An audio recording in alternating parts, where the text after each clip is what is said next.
Gente boa de Deus, nós estamos novamente retornando com o podcast Reino de Amigos e hoje eu tenho a grata satisfação de ter uma conversa muito interessante com o querido pastor Josué Campanhã. Pastor Josué Campanhã é um líder visionário, é um palestrante, é um empreendedor, ele tem feito uma metanoia, uma mudança de mente em muitas pessoas, suas palestras já alcançaram mais de 350 mil pessoas, líderes, e hoje a gente vai falar com ele algo que vai impactar a sua vida e espero que você esteja com a gente. Pastor Josué Campanhã, muito bom estar aqui com o senhor. Eu que agradeço. Obrigado pela sua disponibilidade, estar aqui com a gente no podcast Reino de Amigos da Igreja Presbiteriana de Manaus. Esse podcast é da juventude da Igreja Presbiteriana de Manaus. E o teor dessa conversa do Reino de Amigos é trazer pessoas como o senhor que podem nos ajudar a ser melhor a cada dia com Jesus e mostrar no ambiente da vida o que está acontecendo de bom e o que a gente pode replicar na vida dessas pessoas, comunidades, inclusive da nossa igreja, o que a gente pode aplicar. E dizendo agora para o pessoal que o pastor Josué, ele é uma pessoa muito querida, ele é jovem, mas eu conheço ele, na realidade, desde 1985. Eu sei que você, com certeza, não é dessa época. A maioria do pessoal acha que eu não tinha nascido. Não. Esse, digamos assim, é a primeira grande dispensação. Ele foi, por muitos anos, líder da Juventude Batista no Brasil, da antiga JUMOC, a Junta de Mocidade. E nessa época, em 1985, aconteceu aqui no Amazonas um congresso chamado Levando Deus a Sério. Isso, exatamente. Que eu acho que, salvo engano, era em Colossenses 2, que dizia o seguinte, que possamos viver de maneira digna diante do Senhor, crescendo no conhecimento de Deus e frutificando em toda a boa obra. Pastor, e esse congresso, Levando Deus a Sério, puxando lá de trás, esse tema está fora de época? De jeito nenhum. Eu lembro bem desse congresso, quando eu cheguei aqui ontem em Manaus com a Raquel, com a minha esposa, a gente estava lembrando que foi tão marcante, né? A gente lembra de algumas pessoas, de algumas situações, e também foi quando a gente conheceu o Cupuaçu e passamos a amar Cupuaçu, né? E a gente estava relembrando exatamente isso, né? Tantos anos e o tema, não só o tema, mas a ênfase, né, continua a mesma, porque parece que ao longo dos anos a gente foi, eu não sei se simplesmente assim se tornando frequentador de igreja ou sem igreja e tal, mas a questão não é se você é um frequentador ou não, a questão é qual é o relacionamento que você tem com Deus, né? E acho que talvez naquela época, a gente que era jovem, né, todo mundo tinha, sei lá, 25, 26 anos e tal, a gente queria transmitir algo tão profundo que a gente tentou transmitir por meio desse tema, dessa ênfase e tal. Hoje, acho que talvez a gente conseguiria explicar bem melhor isso, né? Não só por conta da maturidade, mas por conta de ver a diferença entre as pessoas naquela época e as pessoas de hoje. Talvez hoje eu traduziria isso assim, como é que é o seu relacionamento de amor com Deus? Né? Quando a gente pensa em levar Deus a sério, talvez naquela época a gente não tinha uma visão do que era ser discípulo de Jesus, a gente falava disso, mas era só uma teoria, a gente podia imaginar assim que Deus está com um chicote na mão, né? E se eu não levar a sério eu vou levar umas chicotadas. Exato. E tal. E hoje acho que a gente tem como traduzir muito melhor isso, né? Aquela ênfase que continua viva, presente e necessária, né? Quando a gente fala levar Deus a sério na vida, é assim, como é que Deus influencia a sua vida? Que espaço Deus tem na sua vida, né? Seja você jovem, cristão, não cristão, católico, enfim.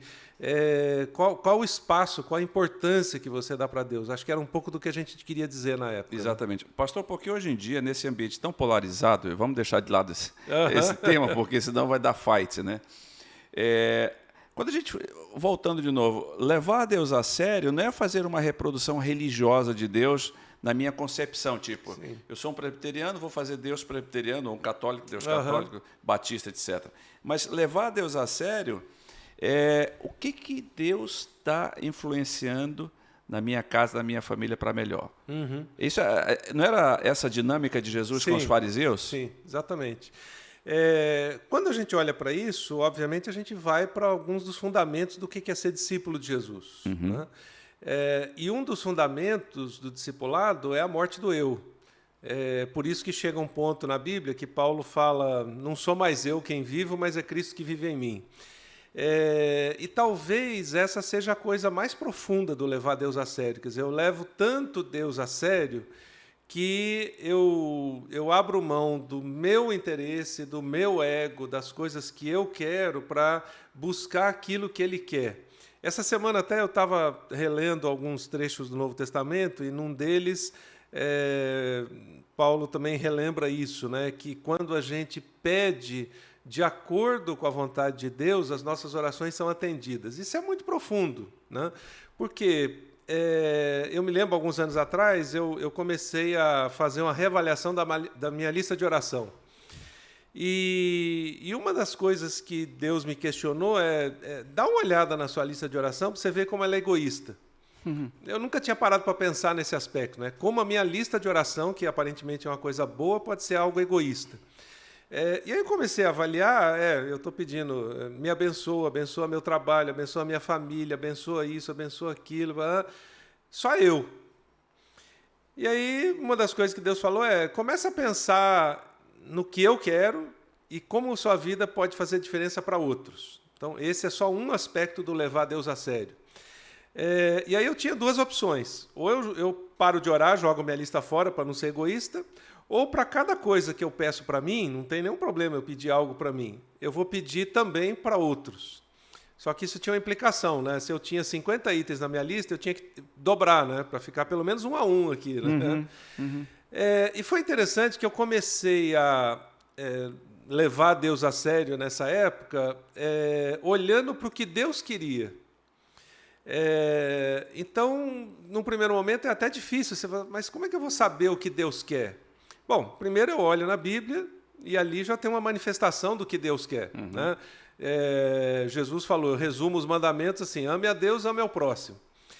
E aí uma das coisas muito interessantes nessa época de amar a Deus, amar o próximo e tentar orar de acordo com o que Deus queria para realmente levá-lo a sério na minha vida, foi que eu lembrei de uma amiga de infância. Né? Eu falei, nossa, tantos anos que eu não lembro dela e tal, vou orar por ela. Né?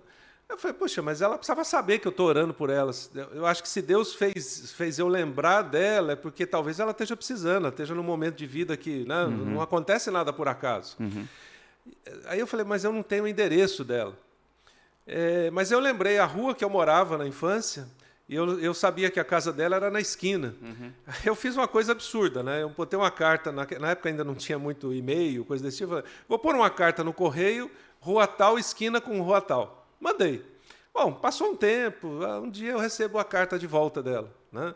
Dizendo, olha, a sua mensagem chegou para mim no momento que eu mais precisava. Eu estava numa crise, etc. E como foi bom saber que tinha alguém orando por mim, etc. Percebe que, às vezes, a gente imagina que levar Deus a sério, assim, eu vou fazer tudo certinho, eu vou ser o certinho, eu não vou pisar na bola, eu vou cumprir as regras e tal. O filho mais velho lá. O filho mais velho, exatamente. Uhum. Mas levar Deus a sério é talvez passar a ter a perspectiva de Deus sobre as coisas. Eu tenho um radar aqui, eu coloco um radar que eu começo a perguntar assim, onde Deus está agindo? O que Deus está fazendo? Por quê? Porque Deus é um Deus sério, não no aspecto de ser sisudo, sério no aspecto daquilo que Ele está fazendo. As coisas que Ele está fazendo são boas, seja para mim, seja para o mundo, seja para a igreja, seja ao meu redor. Então, quando eu começo a pensar em levar Deus a sério, eu tenho que ter a perspectiva de Deus. E eu só consigo ter a perspectiva de Deus quando eu me relaciono com Ele. E quando eu começo a me relacionar com Ele, não é um relacionamento de um pai que está com o chicote na mão, é um relacionamento de amor, em que aquilo vai causar impacto na minha vida e, por meio da minha vida, vai causar impacto na vida de outras pessoas, na minha comunidade, eu vou fazer diferença na vida de outros e assim vai.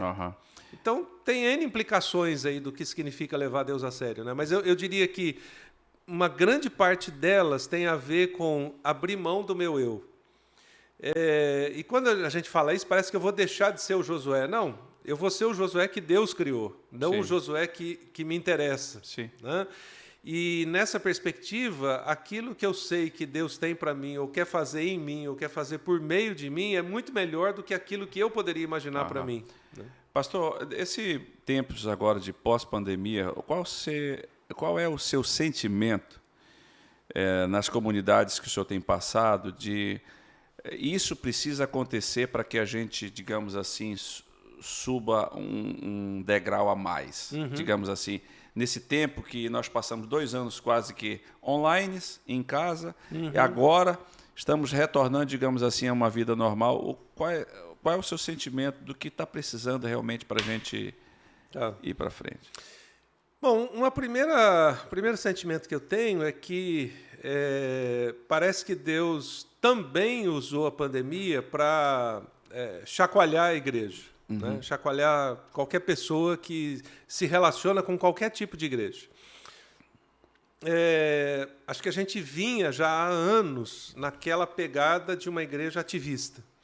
Uma igreja que tem dezenas. Eventos, atividades, congresso, acampamento, encontro, reunião, e que não produzem nenhum discípulo, acaba virando meramente ativismo, virando meramente ativismo, e que não gera transformação na vida da pessoa, que é o principal objetivo do reino. Tem uma pessoa na nossa equipe que usa a expressão chacoalhar a jaqueira, né? Eu acho que Deus chacoalhou a jaqueira, né? Então ele está dizendo para a gente, ei, sai daquela vida doida, né? E essa vida doida não estava e não está só na igreja. Qualquer lugar que você chega, você pergunta assim, como é que estão as coisas, como é que você está e tal. Um dia desse eu estava numa cidade interior aí que tinha 1000 pessoas, 1000 habitantes. Eu perguntei para uma pessoa, então, como é que estão as coisas? Nossa, uma loucura, tá? Minha agenda está entupida. Como é que é possível você morar num lugar que mora 1000 pessoas e a vida está uma loucura? Né? Então, acho que Deus está dizendo assim, ei, gente, sai dessa loucura. Né?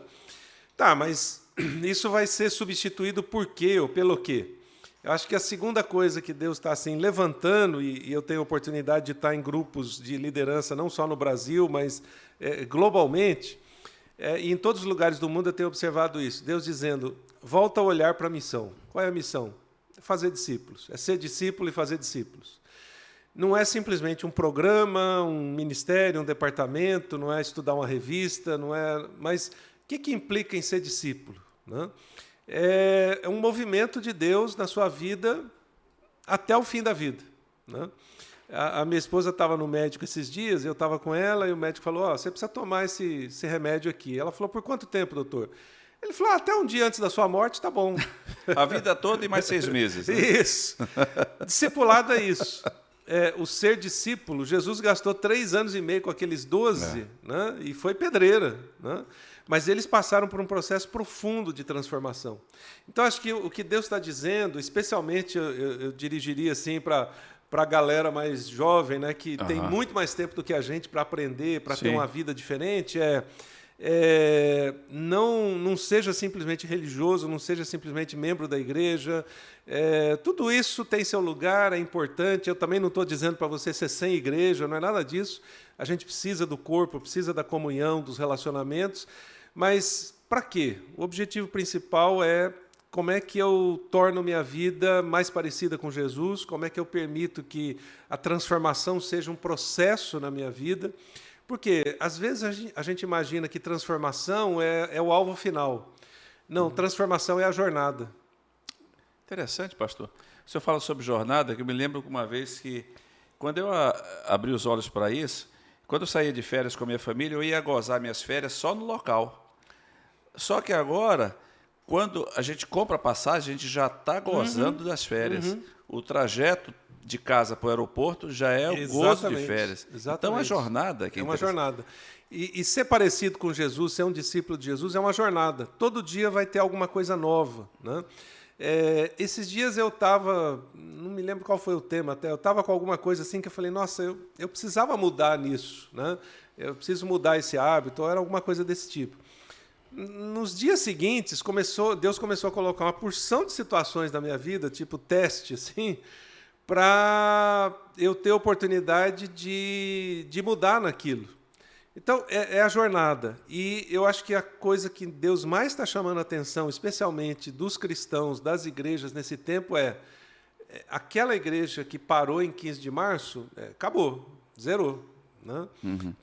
Existe a possibilidade de construir uma nova igreja. E não foi diferente no Novo Testamento. Se olhar a igreja de Jerusalém, eles tiveram um 15 de março ali, que foi quando começou a perseguição, e dali surgiu uma nova igreja, que foi para o mundo inteiro, que multiplicou-se N vezes e tal, a ponto de Atos dizer, né, aqueles que transtornaram o mundo chegaram até nós. Exato. Então, pensando especialmente, por exemplo, naqueles que são nova geração, você tem os próximos, 40 anos pela frente para você fazer diferença no mundo. Que diferença você vai fazer? Que legado você vai deixar? Pode ser numa pequena coisa, você não vai mudar o mundo sendo, secretário-geral da ONU. Pode até ser, alguém vai ter que exercer essa função, mas você pode gerar impacto no mundo, na sua comunidade, na sua realidade, nas pessoas que estão ao seu redor. Mas, para isso, você precisa ter alguma coisa. A gente não dá o que não tem. É verdade. Então, o que eu preciso ter ou ser parecido com Jesus? Minha vida precisa ser transformada a cada dia, nessa jornada. Cada vez que eu melhoro, eu posso gerar um pouco mais de transformação na vida das outras pessoas. Eu posso influenciar os meus amigos da escola ou da faculdade, os meus amigos do trabalho, enfim, minha família, minha vizinhança. Eu posso tomar posturas que vão fazer diferença no mundo. Enfim, tem N coisas que podem acontecer. Então, eu percebo que Deus parece que está chamando a atenção de quem quer realmente levá-lo a sério nesse tempo para isso. Deixe de ser simplesmente um religioso, um frequentador, um membro de igreja, um membro da célula ou coisa desse tipo. Seja um discípulo que faz diferença no mundo. Né? Ou seja, eu não preciso ser sectário, né? Ter o meu gueto, ter aquelas pessoas que eu me comunico, etc.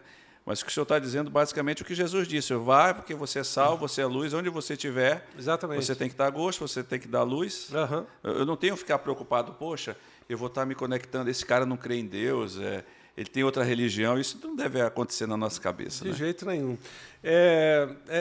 A gente grava as coisas mais por histórias, né? Então, uma história que eu lembrei aqui, a gente trabalha dentro da nossa área de atuação com um tipo de uma conferência que se chama Global Leadership Summit, né, que trabalha assim, como é que eu posso influenciar mais. Não é só uma conferência sobre liderança, mas ela trabalha liderança e influência. Todo mundo tem influência. Do Bill Hybels, né? Isso. A gente já trabalha com isso há algum tempo e tem centenas de histórias. Então, eu vou citar só duas aqui para o pessoal ter ideia do que eu estou dizendo. Duas pessoas que participaram dessa conferência, uma no interior de São Paulo e outra no interior do Rio, tiveram essa perspectiva. Eu posso fazer diferença no lugar onde eu estou. Eu não preciso ser pastor, abrir a Bíblia lá, pregar e tal, mas eu posso fazer diferença com aquilo que Deus está trabalhando na minha vida ou transformando na minha vida. O primeiro deles é o Josélio. O Josélio trabalha numa empresa que foi privatizada na área de águas, né? Seria aqui, acho que Águas da Amazônia, coisa desse tipo. Inicialmente, ele começou a fazer alguma diferença para aquele grupo de 5 pessoas que ele influenciava no trabalho. Ele era um tipo de um coordenador, um líder e tal. A partir daquilo, ele foi guindado para uma posição maior. Ele passou a ser um gerente regional lá da empresa e tal. E daqui a pouco surgiu a oportunidade para ele coordenar uma parceria público-privada na empresa e ser um tipo de quase um diretor naquela área. Bom, ele falou, eu preciso influenciar essas pessoas que eu vou liderar, eu preciso levá-las a um crescimento e tal. Ele começou a trazer essas pessoas para essa conferência, para o Summit. Depois ele foi convidado para mudar para Mato Grosso do Sul e ser o diretor executivo dessa nova empresa que surgiu, que pegou empresas de vários lugares e tal, e ele foi para Mato Grosso do Sul. E lá foi muito interessante, a gente até gravou um tempo atrás a história dele, um pequeno vídeo com a história dele. Ele falou assim, eu comecei a ver que as pessoas simplesmente trabalhavam. sem propósito, sem missão, sem sentido, e eu podia dar para elas aquele sentido que eu tinha recebido quando eu comecei a não só participar do Summit, mas especialmente a entender como eu podia influenciar as pessoas ali, como eu podia passar os valores do reino. E aí ele começou um movimento que começou com 15 pessoas ali, e hoje, 6, 7 anos depois, influencia 150 pessoas de uma empresa que tem 600 colaboradores. E aí a gente, quando foi fazer a filmagem com ele, começou a pegar os testemunhos ou as histórias das pessoas influenciadas. Então, um rapaz que trabalhava lá abrindo buraco na rua para colocar cano de água e tal, o José olhou para ele e falou assim: esse rapaz tem potencial de liderança, essa pessoa tem potencial para ser um futuro líder, não só na empresa, mas na sociedade, etc. Ele nem sabia falar direito, algumas palavras assim sem S, né? E a empresa foi investindo nele, foi dando visão para ele, o José foi investindo na vida dele, etc. E aí é muito interessante ouvir o testemunho desse rapaz, que ele diz assim: hoje eu sou uma outra pessoa. Alguém olhou para mim e viu potencial em mim, alguém influenciou, e hoje eu estou numa posição de liderança na empresa, ajudando todo mundo que está começando lá na ponta onde eu comecei. Legal. E ele diz mais, hoje eu não trabalho na empresa de águas só para ter um emprego, eu estou levando saúde para a cidade, eu estou levando saneamento para a cidade, eu estou abençoando as famílias. E ele falou, e eu levo isso para a minha própria casa. Eu sou um melhor pai, eu sou um melhor marido, influenciou tudo a minha vida. Então, não tinha a ver... Esse rapaz, por exemplo, nunca foi na igreja. Ele participava lá das conferências e tal, num outro lugar, mas ele recebeu a influência dos valores do reino por alguém que entendeu, eu tenho um propósito, eu tenho uma missão. Você vai dizer, mas é a história de alguém que já tinha uma certa posição, que se tornou um diretor, blá, blá, blá. Aí é fácil, né? Aí eu lembrei da outra história que aconteceu agora, uns 3 ou 4 meses atrás, de uma conferência que a gente teve também lá no interior do Rio, em Campos, né? Uma cidade do interior do Rio, e a gente recebeu um testemunho de uma senhora que é cabeleireira, que falou assim, olha, eu cortava cabelo, né? E embelezava as mulheres. Depois que eu participei dessa conferência, eu ganhei uma nova perspectiva de vida, eu percebi o seguinte, eu tenho 10 a 12 pessoas que eu recebo por dia que sentam na minha cadeira por 1 hora e eu posso influenciar a vida delas por 1 hora todos os dias, e algumas são clientes que já têm há meses, eu posso influenciar ao longo dos anos a vida dessas pessoas. Então ela falou assim, eu passei a entender que eu não tenho um salão de beleza para sobrevivência. Eu tenho um lugar onde eu influencio vidas, onde eu transformo a vida dessas mulheres, onde eu aconselho as mulheres que estão em crise no casamento ou que têm problema com os filhos, etc. Ela começou a usar tudo o que ela já tinha aprendido sobre Jesus na vida dela para gerar influência na vida de outros. Então, perceba que quando a gente fala de propósito, de vida, de legado, etc., você pode ser diretor de uma empresa e influenciar 600 pessoas, você pode ser uma cabeleireira e influenciar 10 pessoas por dia. Mas você está influenciando, você está deixando um legado, você está deixando sua impressão digital lá na vida daquelas pessoas, percebe? Então, isso tem a ver com o ser discípulo, com o ser parecido com Jesus, mas aí vem a segunda pergunta, para quê? Só para acumular para mim? Não. Para transferir isso para outras pessoas, que é uma definição que eu gosto bastante. Discipulado é transfusão de vida, né? Da vida de Jesus em mim na vida de outra pessoa. De uma forma prática, pastor, então a parábola dos talentos seria isso. Exatamente. Por exemplo, o que Deus deu para você, querido? Você que chegou agora, está vendo e ouvindo esse podcast Reino de Amigos, o que Deus deu para você? Porque você recebeu alguma coisa do Senhor. Alguma habilidade você tem. E Deus está dizendo, o que você está se derramando em cima de alguém? Pastor, então, na realidade, nós estamos aqui porque alguém se derramou sobre a gente, né? Exatamente. Quais foram as pessoas que mais lhe influenciaram na vida, pastor? Essa é uma pergunta de $1 milhão, né? Porque tem uma lista tão grande. Mas eu me lembro, obviamente, meus pais geraram uma tremenda influência sobre a minha vida, pessoas muito simples, né? Meu pai era eletricista, minha mãe dona de casa, mas eles pegaram esses valores do reino e transferiram de uma maneira incrível. Teve alguns líderes que me influenciaram, mas que eu olhava à distância, né? Porque a gente, sei lá, bem lá atrás, talvez não tivesse tanta essa coisa de relacionamento e tal, mentoria e tudo mais.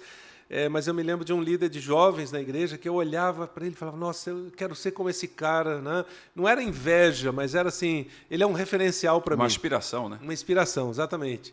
Depois teve algumas pessoas que eu posso nominar ao longo dos anos. Uma foi o Ari Veloso. O Ari Veloso foi um pastor em São Paulo. Igreja do Morumbi. Isso. O Ari foi meu professor na faculdade, né? Palmeirense. Palmeirense, exatamente.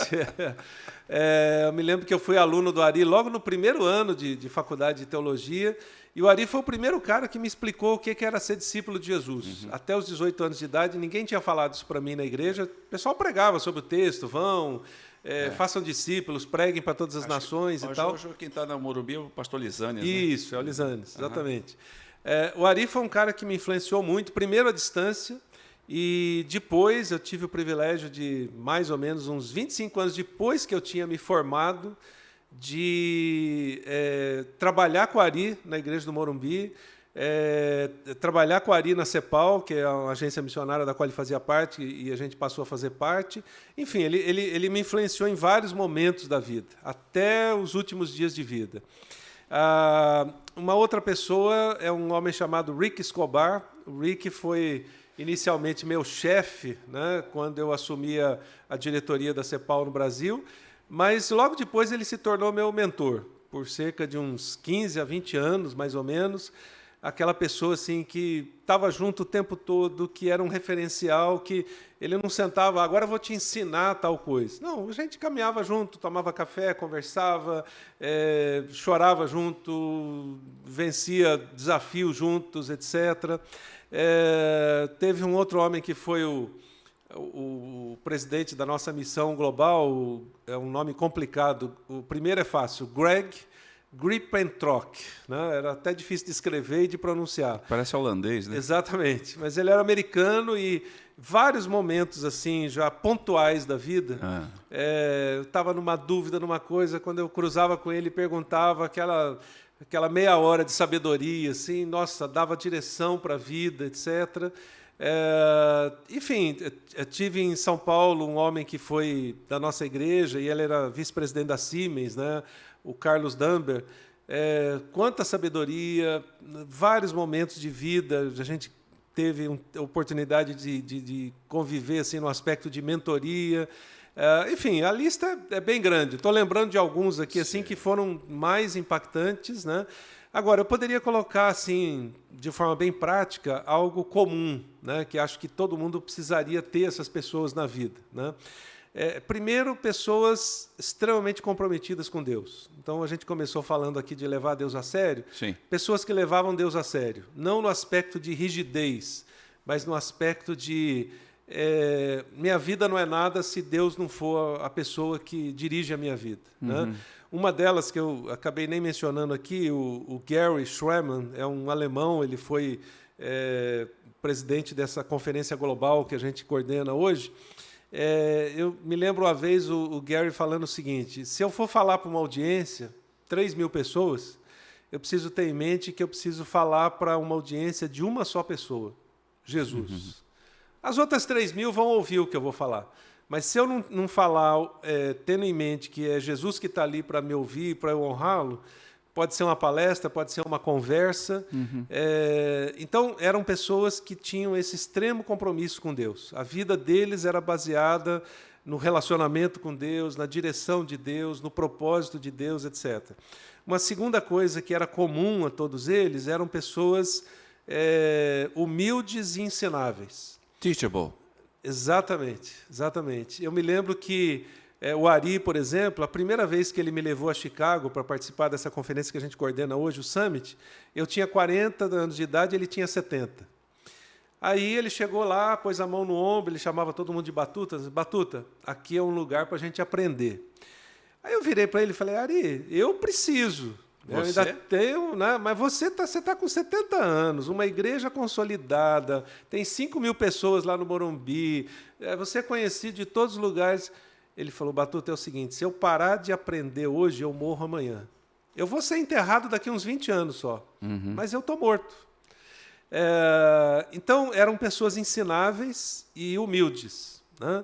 Como também, por exemplo, o Dr. Russell Shedd, fui aluno do Dr. Russell Shedd, depois a gente conviveu em vários momentos. Conheci ele. Né? ensinável. Uma vez eu fiz uma pergunta para ele, ele falou assim, meu irmão, eu acho que eu preciso estudar ainda uns 10 anos para responder essa pergunta. Né? Eu falei, bom, se ele precisa 10, eu preciso 50. Né? Então, acho que essa era uma segunda coisa. E uma terceira, que aí tem a ver com os dois lados, busque pessoas com quem você tenha química. Então, por exemplo, essas pessoas são pessoas assim, com quem eu olhei, bati o olho e falei, nossa, eu tenho para aprender com esse cara, eu preciso ficar na cola dele. Deu aquela química entre eu e essas pessoas, porque eles eram ensináveis, eram humildes, etc., tinham o que dar. Então, eu sugeriria para todo mundo, independente da idade, da fase de vida, mas especialmente para os mais jovens, encontre 2, 3 pessoas assim ao longo da vida, pelo menos, que você possa sugar delas aquilo que elas têm, a experiência, a sabedoria e tudo mais. Porque a chance de você acertar naquilo que elas vão te dizer é 80%, 90%. É verdade. Elas não vão ser perfeitas, mas quase todos os conselhos ou sabedoria que eu ouvi dessas pessoas, raramente elas disseram alguma coisa que pudesse me prejudicar. Então, são pessoas que me marcaram e todo mundo precisa disso. Né? E quanto mais cedo você achar, melhor vai ser. Aqui na Amazônia, pastor, tem um ditado que ninguém entra sozinho na selva. Porque se você entrar sozinho na selva e você morrer, ninguém vai trazer você de volta. Exatamente. Ou seja, você precisa de alguém para te direcionar para juntos. O próprio livro de Eclesiastes diz que é melhor serem 2 do que só um, né? E nessa base, pastor, Jesus, na realidade, nunca quis transformar a gente em religioso, né? A vontade dele sempre foi e sempre será com que nós sejamos seres humanos melhores no chão da vida, né? Me lembro daquela passagem que Pedro disse assim, Pedro foi perdoado por Jesus, lá em João, lá no capítulo 20, 21, né? E aí Pedro, depois de ser perdoado, ele olhou para João e disse para Jesus, e quanto a este? Aí Jesus disse assim para ele, quanto a este, não te interessa. Exatamente. Quanto a ti, segue-me. Se eu quiser que ele fique, Isso. É problema meu, não é seu. O que Jesus está dizendo para a gente, eu entendo, pastor, é que seja melhor, por favor, a cada dia, melhor do que você foi ontem. Porque as nossas comparações são sempre em cima do outro, né? Isso. E Deus nunca nos chamou para comparar com os outros, né? A história de Pedro, acho que é muito interessante para ilustrar tudo que a gente está conversando, porque é a história da essência da vida de um discípulo. A gente poderia passar horas conversando sobre isso, mas destacar algumas coisas só, talvez para o pessoal entender melhor o que eu estou querendo dizer. Primeiro, Pedro era um cara impulsivo, né? Sanguíneo, né? Pegou a espada lá para cortar a cabeça do soldado. Você vai dizer, não era a cabeça, era a orelha. Né? Mas ele foi. Mas ele mirou no pescoço, aí o soldado virou, perdeu só a orelha. Né? Então ele era um cara impulsivo, sanguíneo, que falava, que até repreendia Jesus, etc. Né? E aí acho que tem um primeiro ponto relativo ao discipulado que todo mundo pode entender facilmente. Foi Deus que criou a gente assim. O discipulado e a transformação não vai mudar a nossa personalidade, ela vai transformar a nossa personalidade. Sim. Então, você mencionou agora há pouco, é interessante relembrar, né? Deus te criou do jeito que Ele criou. Você tem um tipo de personalidade, dons, habilidades, já veio tudo no pacote. É como se fosse um chip, Deus colocou lá, né? O Josué vai ser desse jeito. E cada um de nós é tão único que a gente tem uma única impressão digital que mais 7 bilhões de pessoas no mundo não tem. Uma voz única? Exatamente. Tem gente parecida com você, mas não tem gente igual. Deus fez você, rasgou a fórmula, jogou fora, falou, só vai ter esse assim.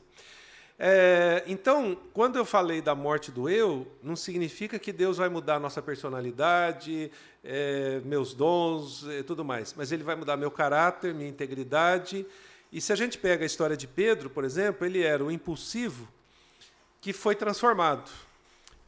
Então, tem a história da espada, né? Mas quando Pedro escreve algumas cartas lá no final do Novo Testamento, ele diz, por exemplo, maridos, sejam dóceis com as suas esposas. Viver a vida como um do lar. Exatamente. Elas são um vaso frágil, etc. Se ele não tivesse passado por esse processo de transformação, provavelmente o que ele escreveria? Maridos, vocês têm problema com a esposa? Pega a espada e resolve. Entendeu? Acho que seria mais ou menos isso. Ou o caso de João, outro discípulo de Jesus, que... Toca fogo neles. Exatamente. Senhor, se o senhor quiser, a gente ora agora, eu mando cair fogo do céu aqui, destruir essa cidade. Show pirotécnico. Exatamente. O mesmo João, lá na frente, volta Filhinhos. na mesma cidade para orar para que o Espírito Santo desça sobre a cidade. Quer dizer, era fogo, mas não era o fogo dele. Então, quando eu falei da morte do eu, nós estamos falando disso. Deus não vai mudar a minha personalidade, mas Ele vai transformá-la. O mesmo Pedro, ousado, foi o cara que apontou o dedo para as autoridades e disse, vocês mataram Jesus. Verdade. Então, percebe que Deus não tirou a ousadia dele. Quando o mendigo pediu esmola, ele disse, não tenho dinheiro, mas o que eu tenho eu te dou. O poder de Deus levanta e anda. Percebe? Então, a ousadia foi mantida, mas ela foi transformada para cumprir um propósito muito maior que não interessava a ele somente, mas que abençoava o mundo, fazia diferença para a vida das pessoas. Então, isso tem a ver com propósito de vida, quando eu entendo como Jesus vai transformando a minha vida, aprimorando o meu caráter, minhas habilidades, dons, temperamento, etc., para que eu seja usado para causar impacto no mundo, fazer diferença na vida das pessoas. Pastor, eu me lembro do livro, acho que é do Boanerges da Silveira, da CPAD, escreveu O Apóstolo dos Pés Sangrentos, Sadhu Sundar Singh, um indiano que aceita Jesus, se converte, é rejeitado pela família, fizeram um enterro dele vivo, como uma cerimônia para dizer, você não faz parte mais da família, mas conta a história lá do livro dele, que uma pessoa chegou numa vila e disse assim para um aldeão, você já ouviu falar de Jesus? Aí o aldeão disse, não, como é que ele é? Não, ele é bondoso, ele cuida das pessoas, Jesus ora pelas pessoas, Jesus dá comida, Jesus está presente, sempre quando pessoas estão necessitando. Ele disse, eu conheço essa pessoa, ele mora aqui. Jesus mora aqui? Lá na esquina fulano de tal, você pode chamar ele, o nome dele, acho que não é Jesus não, é Sadhu. Exatamente, exatamente. Quando a gente coloca como propósito realmente ser mais parecido com Jesus, as pessoas vão começar a ver características de Jesus em nós, como essa história que você mencionou. Eu posso contar uma história pessoal que tem a parte ruim e a parte boa, né, para todo mundo entender. Eu nasci na igreja, nasci na maternidade, mas nasci e cresci na igreja, etc. E aí me formei em teologia, me tornei pastor e, enfim, fui embora. Foi embaixador do rei? Não, não fui. Não fui. Eu queria ter sido, mas não tinha na minha igreja, né? Aí, só lá pelos 35 anos de idade, mais ou menos, é que começou a cair a ficha e eu comecei a entender o que era ser discípulo. Acima de ser líder, ser pastor, ser membro de igreja, etc. Bom, aí começou esse processo de transformação da minha vida, do meu caráter, muito mais do que já tinha acontecido até então. E, sei lá, depois de uns 4 ou 5 anos que eu já estava no processo de discipulado, eu nunca esqueço uma cena que aconteceu um dia. Eu estava com a Raquel, com a minha esposa, a gente morava em Vitória, e 2 meninas, 2 irmãs, chegaram para a gente, elas participavam do nosso grupo de discipulado, e elas disseram assim, olha, a gente queria dizer 2 coisas para vocês. Primeiro, a gente sabe que tem 1 milhão de coisas ainda para ser transformada na vida de vocês. Mas a gente queria dizer que a gente identificou uma coisa que a gente está vendo que vocês são parecidos com Jesus e a gente vai imitar vocês nisso. Bom, aquele dia eu voltei para casa triste e alegre ao mesmo tempo. Triste porque eu falei assim, eu nunca ouvi isso na vida. Tem 35 anos, 40 anos que eu estou na igreja, sou pastor, etc. Ninguém falou para mim assim, eu vi um negócio parecido com Jesus na sua vida. O pessoal chegava e dizia, pastor, excelente sermão, parabéns, grande palestra, resultado excelente. Mas isso é outra coisa, totalmente diferente de ser parecido com Jesus, né? Então eu voltei triste para casa porque eu falei assim, como é que eu nunca ouvi isso? Será que não tem nada parecido com Jesus na minha vida, né? Mas, ao mesmo tempo, eu voltei alegre, porque eu falei assim, nossa, alguém identificou uma coisa na minha vida parecida com Jesus e ainda vai imitar, que responsabilidade a mim. Que coisa. Então, perceba que a gente pode ficar 40 anos na igreja e não ser nada parecido com Jesus. A gente pode estudar a Bíblia, pode ter bastante conhecimento, pode ser líder na igreja, pode, sei lá, ser professor e tudo mais. Mas a questão não é essa. A questão é o quanto eu estou me tornando parecido com Jesus para que eu seja referencial para outras pessoas e elas queiram me imitar. Mas elas não estão me imitando, elas estão imitando Jesus. Porque eu consegui imitar Jesus em algum ponto que elas conseguem perceber, como essa história que você contou. Né? Maravilha. Pastor, a gente tinha coisa para falar para caramba, porque o senhor é uma cacimba. Sabe a cacimba? Quanto mais tira água, mais brota.